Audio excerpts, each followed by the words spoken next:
Hey everybody, Just the Scrubs here. We got an Eye of Timaeus deck. This is the dude that made the Raccoon deck that made top 4 at our regionals last time. He's pretty good. He makes creative stuff. Anyways, let's get started. Alright, so first monsters are 3 copies of Prisma. You use these to dump Dark Magician and Dark Magician Girl to the graveyard, and they help work with some other parts of the deck. Yep. You've got 2 Dark Magicians and 1 Dark Magician Girl. I wish I could just like have these in a side deck or something so that you don't draw them, but they're a necessary evil to actually make the deck work. Yep. And yeah. So, then you need a supporting engine to actually make the rest of the deck work, so I chose to play these 3 cards. Tidal, Tempest, and Redux. So you might wonder why there's no Blaster, and it's because the extra deck's too small. If I were to play Blaster, that means I have to play Guard, which means I have to play level 8 Synchros, which there's just no room for. It just can't happen. That makes sense. There's too many other cards you need to play. Okay. So I figured that these were the best dragons I could play to work with the Dark Magician combos, and to have the better supporting monsters to actually have other plays other than the Timaeus stuff. Okay. So to support that, I got 2 Mythic Trees and 2 Mythic Waters. Search them off Redux and Tidal, and they can help make rank 8s. Debris Dragon. Searchable by Wind, 1 card, Black Rose, or Exiton or Laval Chain. What card? Oh, okay, keep going, yeah, sorry. Card Trooper. He's important because he's a different type than everybody else. He can send dragons and dark magicians to the graveyard, and Prismas. Yep. And he's a solid floater too. Like if you don't have a good opening turn 1 play, he's fairly solid in that regard. And Gores. I kind of threw him in at the last minute just because I figured I needed something unfair. And he's level 7, so he can kind of combo with your level 7 plays because you don't really summon. The dragons, you don't really use them like you do in a regular dragon ruler deck. Like you don't keep summoning them every turn. Yeah. You more so use them to get the +1 off of one of your discard effects. Yeah. And then you like summon them once to make 1 rank 7. So he helps combo with them that way. Okay. Alright, and then the main card, 3 Eye of Timaeus. Now for those who don't know, let's explain this card effect. So you target 1 Dark Magician your monster you control, so either Dark Magician Girl, or Prisma treating itself as one of the other 2. And you fusion summon using only that card into something that lists the Dark Magician as material. This or means Dark that Magician Girl. This means that you can make Dark Paladin, which is a really good card. Yes, but believe it or not, he's in my side deck. I'll explain why after. Okay. Rhoda and Ecol. I played the 2 of them because Prisma is just so important to the deck. You gotta have both of them. Yeah. 2 copies of Super Polymerization. Important for when you summon Prisma. Like, Prisma's such a centerpiece of the deck that oftentimes you're summoning him into a lot of back row. So this is kind of a good way to actually make some plays with that lone Prisma and not just leaving him there as a 17 vanilla. Yeah.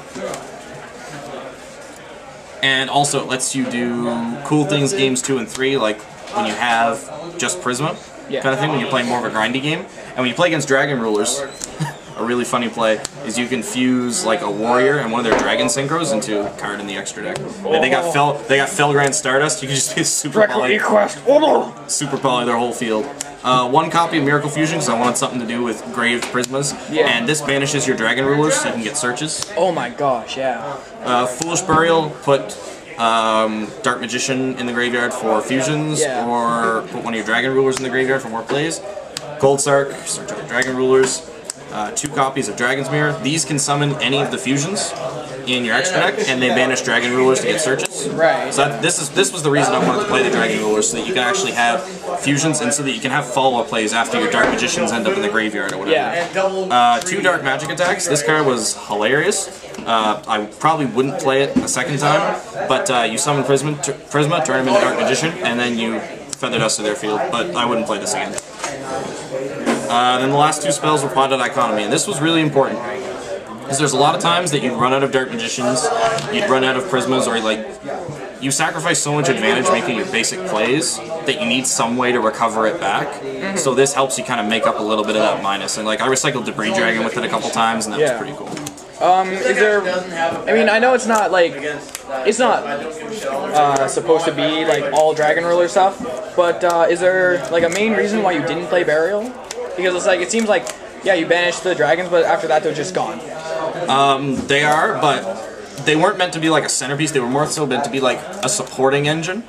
And Burial is a really, really dead card early game, and this deck has so many dead draws as it is already. I really wanted to cut out on that stuff. Okay. Traps Warning, Torrential, Bottomless, Compulse, Wing Blast because I play Dragon Rulers, and this is also a neat way to get Dark Magicians and stuff out of your hand. Yeah. Then I played 2 copies of Deep Prison.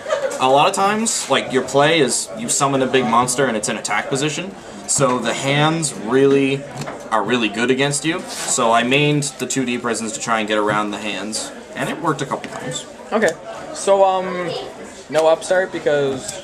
No upstart, to be really honest, because A, there wasn't enough space, and B, I need to kill my opponent as fast as possible. I don't want to be giving them more life. I guess, yeah. But the main reason is there wasn't enough space. Like, most of the deck is pretty combo-centric together. Okay. The extra deck. 2 Amulet Dragon.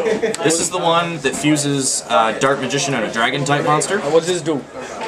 You can target, when he's special summoned, you can target a number of spell cards in either graveyard, up to 5, and banish them all. And he gains 100 attack for each one. Yeah. So he just gets, like, really big. Yeah. Okay, it can be more than 5, actually, but he just gets really, really big. Screw you, spellbooks. Exactly. He's pretty cool against spellbooks. When he dies, he special summons a spellcaster from your graveyard. So, like, you Timaeus into him, and you've got him on the field, and you've got Dark Magician in graveyard for if he dies somehow. Yeah. He doesn't have to go to the graveyard. So, like, if he gets Bottomless, you get Dark Magician. Yeah. And Dark Magician's a level 7 too, so he combos with the Dragon Rulers that way too. Okay. Dark Magician Girl, the Dragon Knight. Her effect is she can discard a card during either player's turn to blow up a face-up card on the field. So that's obviously a really strong effect, and it also combos well with the Dragon Rulers. Hero fusions, we've got Absolute Zero, The Shining, and Escarito. I figured these would be the most common elements that I would see. Yeah. And these 2 work with my deck the best, and this one works with Super Poly the best. So. Yeah. Dracoquist fuses a Dragon-type Synchro and a Warrior monster, so you play a few Warriors, and you can use Super Poly to turn this into, well, to make this guy. And you also play 1 Dragon-type Synchro too that you can fuse in a moment's notice. Level 4s, we have Exciton and Laval Chain. Yep. Laval Chain puts anything you need into the graveyard, and Exciton is Exciton. Is there a reason you didn't choose to play Dagusto Emerald for its effect to special summon Dark Magician from grave? Not enough room. Okay. Needed the rest of the stuff too much. Rank 8s, Felgran, Heliopolis. Yep. Big Eye, Dragosack. Oh, I also played Gimmick Puppet, but I didn't summon him. And then Black Rose. Okay. So this is your Dragon Secret. So, like, let's get on to the side deck. So, like I said, the extra deck was really, really tight, and I actually did not have enough time to figure out which 16th card I wanted to cut. Yeah. So I had to side deck Dark Paladin, because I figured he wouldn't be important in a lot of my meta matches. Okay. I wouldn't want to summon him, because spell cards, like, aren't that big in the top decks right now. And explain really quickly for the people that don't know, like old school Yu-Gi-Oh! What does Dark Paladin do?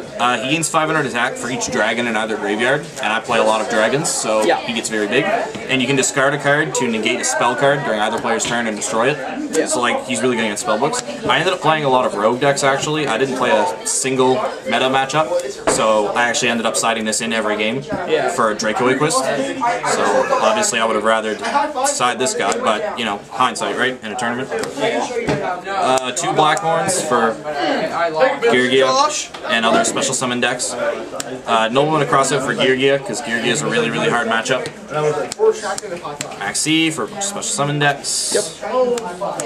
MST for Floodgates. Ice Hand and Fire Hand for pretty much everything. And Malevolent Catastrophe. Because why not have 3 heavy storms in the deck? Yeah, well, like, you side this in against that artifact deck, and people just run into this all the time.